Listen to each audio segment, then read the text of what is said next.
elle a émis une interrogation concernant mon opération parce que j'avais des résultats qui dataient quand même de décembre 2021.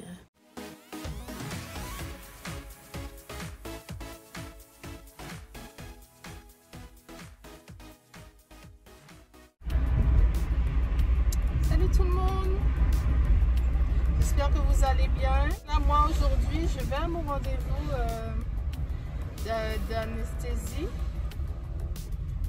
à la clinique Saint-Paul en vue de l'intervention dans 10 jours quoi, en fait. Je vais remettre mon dossier, puis étant donné que j'avais oublié de faire des photocopies, une fois que j'ai terminé, j'espère que le secrétariat du docteur Biao, en fait de mon chirurgien, j'espère que son secrétariat est ouvert, comme ça moi je remets mon exemplaire à la secrétaire. Donc voilà, ben, je vais voir ce qu'il va me dire, les choses peut-être un peu classiques, comment se déroulera l'opération, combien de temps. Ben, écoutez, je vous dis à bientôt parce que je vais écouter un peu de musique.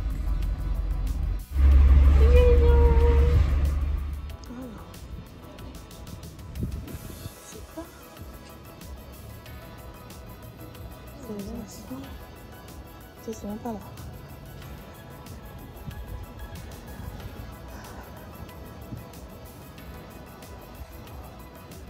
Bonjour monsieur, j'ai rendez-vous avec l'anesthésiste.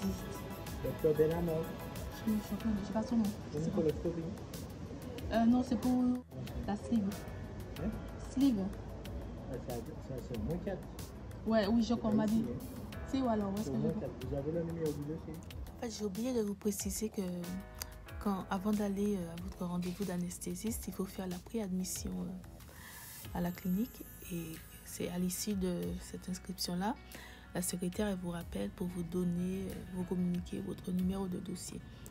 Donc c'est impératif. Donc si jamais vous n'avez pas encore fait votre préadmission lors de votre rendez-vous d'anesthésiste, prévoyez quand même, on va dire 45 minutes avant l'heure du rendez-vous pour avoir ce numéro de dossier là, sinon vous serez obligé de remonter pour refaire l'admission, quitte à ne pas avoir votre rendez-vous. Donc en fait, il faut passer là.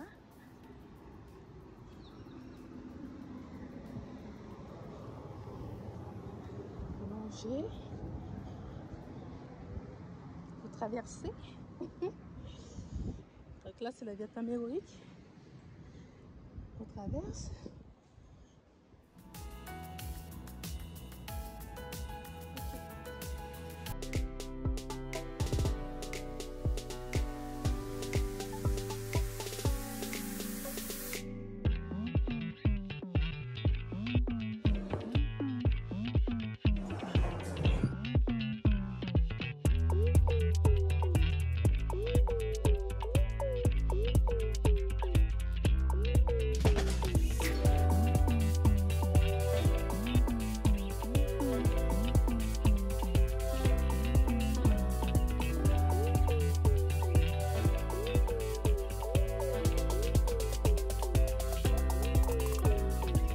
Le pont du Vietnam héroïque est là. Ok. Ah ben j'aurais pu garer là. Encore. Ok. Bon. Je suis assortie au bâtiment. Alors, après mon rendez-vous avec l'anesthésiste, bon, j'ai pas filmé tout de suite parce que bon, il était tard, j'étais fatiguée. Donc je vous fais le compte rendu juste pendant le montage. L'anesthésiste, elle a émis une interrogation concernant mon opération parce que j'avais des résultats qui dataient quand même de décembre 2021. Donc en année civile, ça fait quand même 3 ans. Hein? Donc elle s'est interrogée, elle me demande pourquoi est-ce que ça dure aussi longtemps. Alors entre la Covid que j'ai eu 2 fois au mois de janvier et puis au mois de juin, ça m'a affaibli, ça m'a fatiguée. J'ai eu des rendez-vous annulés à cause du Covid. Ensuite, voilà, un petit peu de manque de motivation par rapport au fait que j'avais pas de diététicienne. Donc tout ça, ça a retardé, d'où et puis les vacances aussi finalement la diététicienne que j'ai eue pour ses vacances quoi. Voilà. Donc ça a pris du temps. Donc finalement c'est bon, c'est passé. Ils ont donné leur accord parce qu'elle a demandé à ses confrères pour savoir si c'était ok ou pas. Donc c'est bon. Ils vont m'opérer. Donc elle m'a aussi donné une ordonnance pour ma carence en fer et en folate. Donc j'ai de l'acide folique à prendre. Donc l'acide folique c'est de la vitamine B6. Donc ça permet, c'est un petit peu en relation avec le fer. Hein. Donc c'est vrai que depuis que je prends, je me sens plus en forme. Surtout avec ce que j'ai mis à route là, mon Dieu, alors là je vous dis pas. Bref, on en reparlera. Donc voilà, c'est bon. Alors elle m'a aussi expliqué que lors de mon hospitalisation, donc quand je vais arriver le dimanche, ils vont me faire une prise de sang pour connaître mon taux de fer, pour voir si ça a augmenté, pour connaître aussi mon taux de thyroïde, d'hormone de thyroïde, TSH.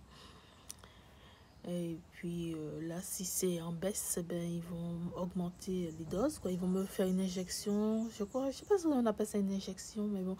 Et ils vont me transfuser, ouais. Quelque chose comme ça, ils vont me donner... Voilà, comment ça s'appelle? Bref, vous avez compris. Je vais avoir un apport de fer juste avant l'intervention, parce que après la chirurgie, ben... je serai... Enfin, tout le monde est en carence, quoi. Donc pour éviter que ça tombe de trop, on va me donner si ça nécessite. Donc voilà. Alors après, juste après, je vais pendant toute la nuit en unité de soins continue. Et ensuite le lendemain, je remonte dans ma chambre, mon observation jusqu'au lendemain, en attendant le transfert dans l'hôpital de convalescence. Donc voilà. Donc juste après, je vous montre les médicaments que j'ai été chercher. Je vais vous montrer justement les médicaments qu'elle m'a prescrits.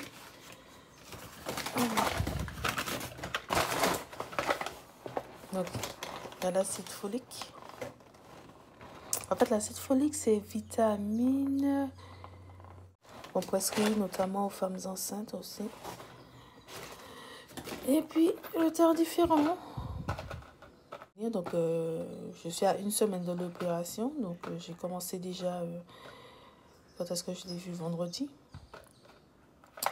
Par jour.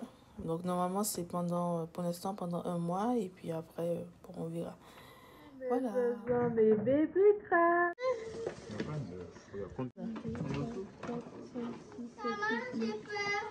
Bon, regarde, 9 ou 10.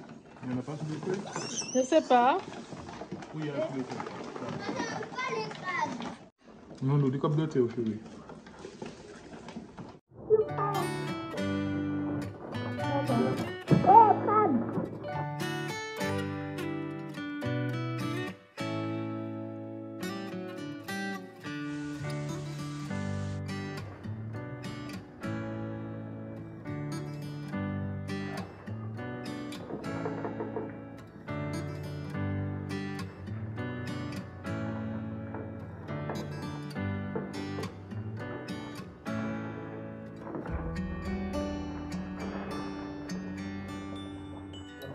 Oui, j'en ai même plus, c'est pas beaucoup.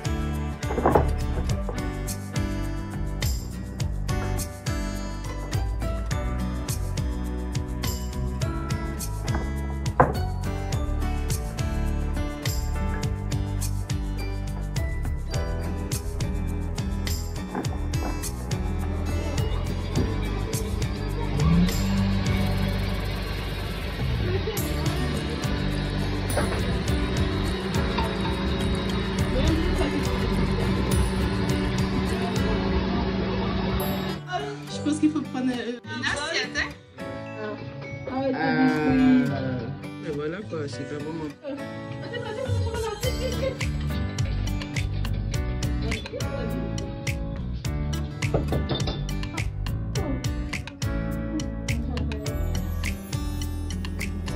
Allez, passez le tiramisu.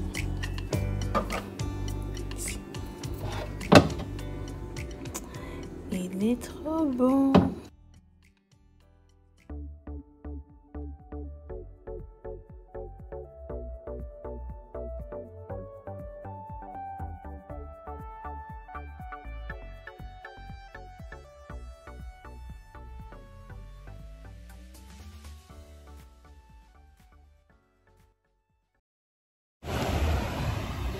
Petite journée à la plage. Ben là, c'était pas prévu, mais là, il y aura un départ de yole, de mini-yole, je pense. Est prévu, donc je vais vous filmer ça.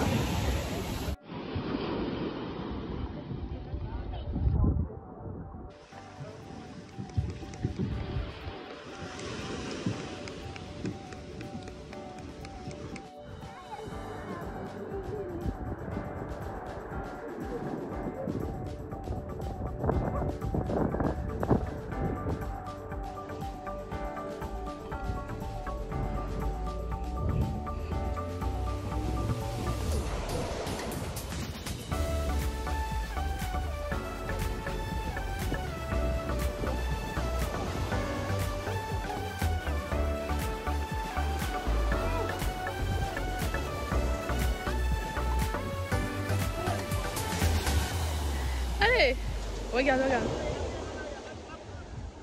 Ah, il va tomber. Ouais, ben là, il essaie de le mettre dans l'eau. Avec la vague, ils avancent. T'as vu? Viens voir. C'est une idée. Non, tu peux pas les aider, chérie.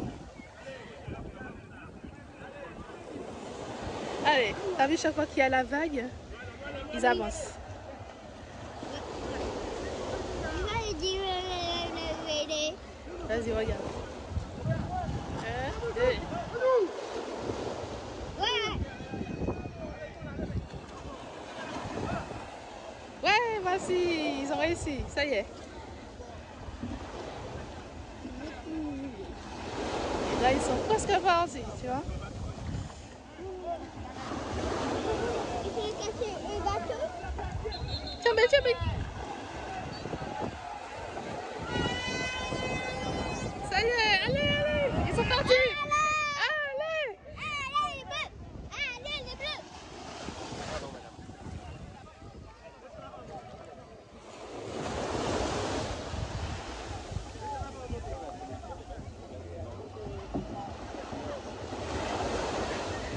Allez. Ah, mais ils ont dessalé. Merde, dommage. Et le bateau est tombé. Voilà. Ils ont dessalé. Il veut le remettre. Ben, ils ont perdu, hein. Enfin, je sais pas. C'est pas grave, maman. Mais non, c'est pas grave. Il faut juste qu'ils redressent. Et après, c'est bon. On a pour 20 minutes. Après.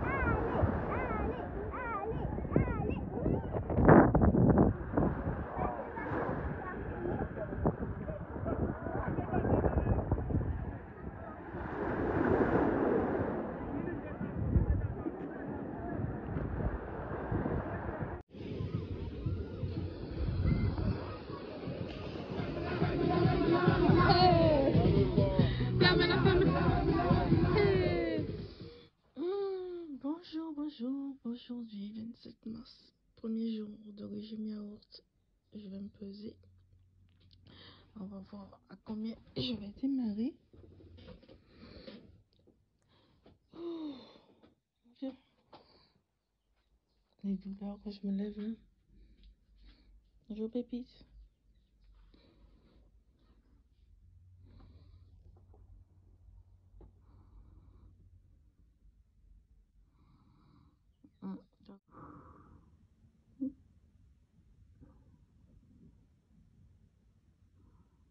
Je comprends pas. Je perds du poids. Sans régime, je perds du poids. Ah, ok. Bon, je commence mon premier jour de régime yaourt par thé. Alors comme on n'a pas le droit au café, bon, je vous assure que je suis frustrée quand même, hein, mais bon. Alors, donc je vais prendre le thé drainage élimination. Et puis, mon yaourt sans lactose. Bon, ça va. Je me suis habituée depuis déjà 3 semaines. 3 semaines, j'ai commencé à manger des yaourts, histoire de ne pas être trop frustrée pendant toute une semaine à manger que ça. Mais ça va. Je trouve justement c'est un petit goût sucré. Pas trop, donc ça me dérange pas.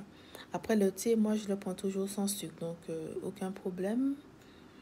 Ce que j'aime pas, c'est vraiment tout ce qui est cannelle et citron. Les infusions comme ça au citron, j'aime pas. Donc voilà, c'est parti pour une semaine. Là, je suis à mon premier jour.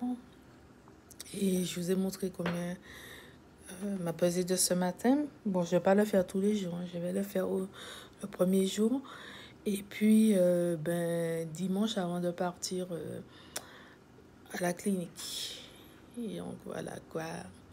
Bon, écoutez, pour tous ceux qui vont entamer aussi le régime yaourt, je vous souhaite bonne chance.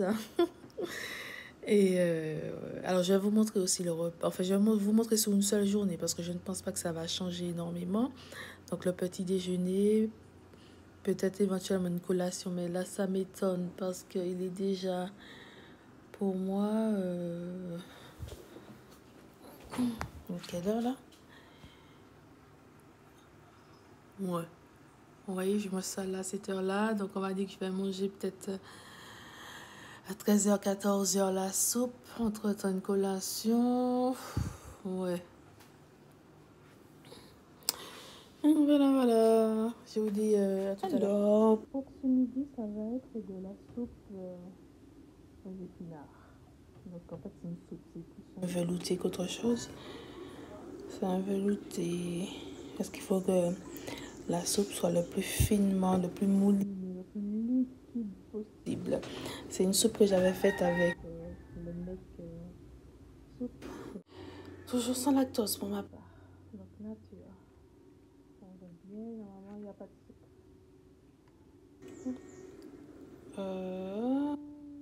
Je sais pas. Bon, normalement il n'y a pas de sucre. Voilà. Bon appétit. Coucou, je reviens vers vous pour faire avec vous le bilan de mes 3 premiers jours concernant le régime préopératoire. Le fameux régime yaourt. On le fait sur une semaine. Une semaine, donc il fait que l'alimentation est beaucoup plus stricte. Donc, bon, je ne vais pas énumérer pour vous dire vite fait. On doit posséder des yaourts nature, de la tisane, du thé, pas de café, une soupe ou un potage mouliné, finement mixé, le plus finement possible avec des protéines, un apport de protéines. Et ça, on la doit à volonté pendant une semaine avant l'opération. Et ça consiste en fait à réduire le volume de votre foie pour pouvoir avoir accès plus rapidement à l'estomac pour le chirurgien. Alors moi, j'essaie de m'y tenir. Hein. Je ne sais pas si toutes les slivées, les bypassés l'ont respecté à la lettre. Ça m'étonne. Mais moi, en ce qui me concerne, j'ai fait des écarts. J'ai fait des écarts. Alors, pas de gros écarts. Hein. Qu'est-ce que j'ai mangé une tranche de pain. Mais vraiment une petite quantité comme ça. Là. Quantité que j'ai coupée en deux, histoire d'avoir... parce que là vraiment, il fallait que je sorte, que j'aille faire des analyses. L'analyse que je devais faire, en fait, c'était pas à jeun. C'est pour ça que j'ai mangé. Dans la tête, hein. On va dire que tout est dans la tête. Le premier jour, c'est compliqué. Le deuxième jour, ça commence à aller. Le troisième jour, ok, on se fait une raison. C'est comme ça qu'il faut manger. Donc là, je suis à mon 3e jour. J'ai quand même cette sensation de faim et de faiblesse quand même. mais elle est moindre. Elle est moindre et dans mon esprit, je suis beaucoup plus forte. Mais par contre, j'ai du mal encore avec le yaourt. Je ne vous le cache pas. C'est pas un aliment que je vais manger le matin, le soir, l'après-midi et le soir juste après ma soupe. Non. Je vais manger la soupe. Voilà. Après, je me suis dit, je vais le remplacer par un verre de lait végétal. Parce que je suis intolérante au lactose. Ce sera le lait végétal. Hein? Bon, les yaourts, c'est bon, j'en peux plus. Hein? Désolée, je n'aime pas ça. Je me dis, mais pourquoi je vais me frustrer? Je peux trouver une alternative. Ce sera le lait. C'est peut-être plus liquide, je l'accorde, mais au niveau du côté gustatif et puis de ce que ça me procure au niveau de mon humeur, je préfère encore quelque chose de liquide, moins consistant, mais que quand je le bois, que je me sente mieux plutôt que de manger un yaourt et puis que je suis frustrée. Non, je peux pas. Je peux pas, donc voilà, je continue ainsi. Il me reste encore jeudi, vendredi, samedi et dimanche à 14 h, je rentre. Ouais, à partir de 14 h, je rentre à la clinique. Et puis là, c'est parti. C'est parti hein, pour l'aventure. Donc là, il me reste, tout ce qu'il me reste à faire, c'est de boucler ma valise. Juste là. Boucler ma valise. Alors dans ma valise, vite fait, je vais vous dire ce que j'ai mis. Attends, va là-bas, j'arrive. Va là-bas. D'accord. Oui, tu peux prendre. J'arrive. Donc les pyjamas, aujourd'hui mercredi, hein. Les enfants sont là et en plus on va pas, sans compter sur les grèves. Youpi, c'est pour la bonne cause, hein. Pour la bonne cause. Alors oui, dans ma valise, je vais mettre pyjama, t-shirt large. Donc les pyjamas, c'est uniquement pour dormir. Je ne vais pas rester la journée en pyjama. Donc j'ai des vêtements pour la journée. Donc pas de jean. Peut-être le jean, ça va être pour l'arrivée. Mais pour rester sur place après l'opération, j'ai une robe type tricot, donc élastique. Qu'est-ce que j'ai dit? Donc j'ai mis un legging avec un t-shirt. Des baskets faciles à enfiler, mais je n'ai pas mis avec les lacets parce que je ne sais pas. Casquette, une bouteille d'eau, il y a une fontaine d'eau. Bon, même si c'est portable, alors une prise multiple. Ouais, c'est ça, une prise multiple. Une prise multiple, c'est ça. Je vais quand même porter mes couverts avec un petit peu de liquide vaisselle, bien sûr. Je vais voir comment je vais boucler la valise. Et puis, alors ce que je prévois aussi, c'est... Je ne vais pas prendre trop de choses dans un premier temps. Ce que je vais faire, je vais préparer un petit cabas avec des vêtements de rechange et tout. Et quand je vais avoir de la visite, je vais demander à ce qu'on me ramène justement mes vêtements de rechange et qu'on reparte avec les vêtements. N'oubliez pas vos bas, les médicaments, les ordonnances, éventuellement votre dossier, une copie du dossier hein, si vous voulez.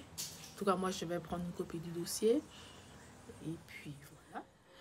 Alors j'ai oublié de préciser pour ceux et celles qui ont des poils au niveau du ventre, pensez aussi à vous épiler ou à vous raser avant de rentrer à l'hôpital, puisque de toutes les façons ils vont le faire et ils vont le vérifier. Alors, donc, je vais profiter pour vous montrer ce que j'ai mis dans ma valise. Donc là il y a ma trousse de toilette. Alors donc j'ai mis du coton-tige, un gobelet, ma brosse à dents, dentifrice, une crème pour le corps, anti-moustique, mes huiles essentielles parce que j'aime bien, des gants jetables, comme ça, j'ai pris un paquet, bon en fait j'avais déjà, les gants jetables, qui se présentent comme ça. Dans cette deuxième trousse là, ce sont tous mes médicaments, donc j'ai d'autres médicaments, je vais les introduire dedans, la bétadine, l'hydrosol. Et puis le médicament pour gastrique quoi en fait, serviette, robe, pyjama, culotte, mon oreiller, une paire de tennis, une paire de chaussures pour rester sur place, mes écouteurs, tout ce qui sera écouteurs, comment on appelle ça? Rallonge.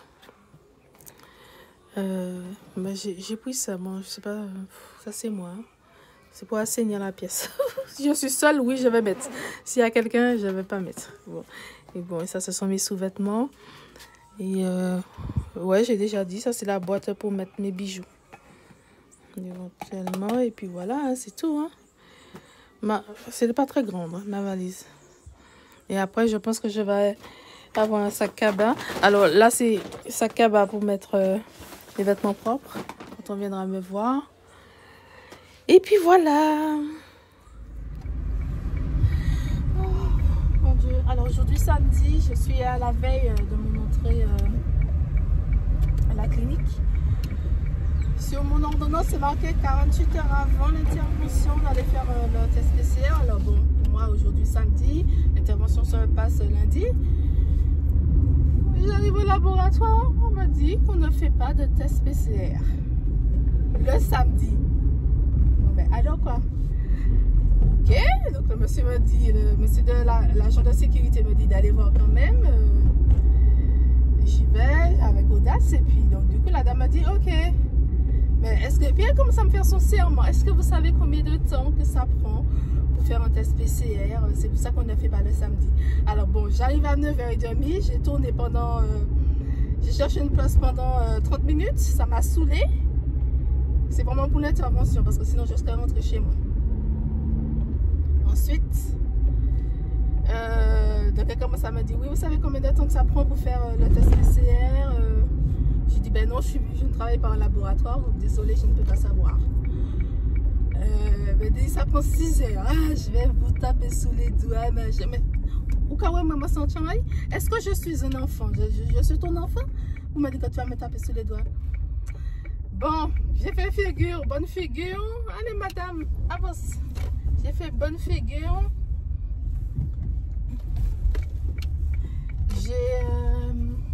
J'ai souri. Vraiment, il faut des fois être hypocrite pour garder son sang-froid. Il faut être hypocrite. Mais bon. Elle dit ouais, mais c'est quoi le truc? Là, le résultat c'est aujourd'hui. Le résultat qu'elle va me donner c'est aujourd'hui. Ah, ma caméra est de travers. Le résultat c'est aujourd'hui. Et tu m'as fait chier pour me dire oui, on ferme à 10 heures. Ça prend 6 heures pour faire la révélation. Non mais franchement. Alors si j'avais été faire le test PCR hier, je serais arrivée à l'hôpital, on m'aurait dit quoi? Oui mais votre test PCR il date de plus de 48 heures. Je fais quoi? Bon. Enfin voilà, vive la Martinique. Je sais pas si ailleurs c'est pareil, mais bon vraiment. Plus ça va et plus le monde va mal. Hein? Et moi les gens ont envie de travailler. En tout cas, merci mon Dieu, j'ai réussi à faire mon test PCR. Il n'y a plus qu'à attendre les résultats. Le problème qu'il y a, c'est que quand je vais avoir les résultats, je n'aurai pas, je ne pourrai pas l'imprimer. Mon Dieu, je ne pourrais pas imprimer ça. Mon Dieu. Je vais leur envoyer par mail. Bon, je vais voir. Ok. Voilà, en tout cas, j'espère que ma vidéo vous a plu. Et ben, écoutez, si vous voulez suivre un petit peu le reste de mon parcours, je vous invite à activer la cloche pour avoir les notifications. Et puis, pour ceux qui vont se faire opérer, je vous souhaite bonne chance, bon courage. Et puis, à bientôt. Merci de m'avoir suivi. Bye bye.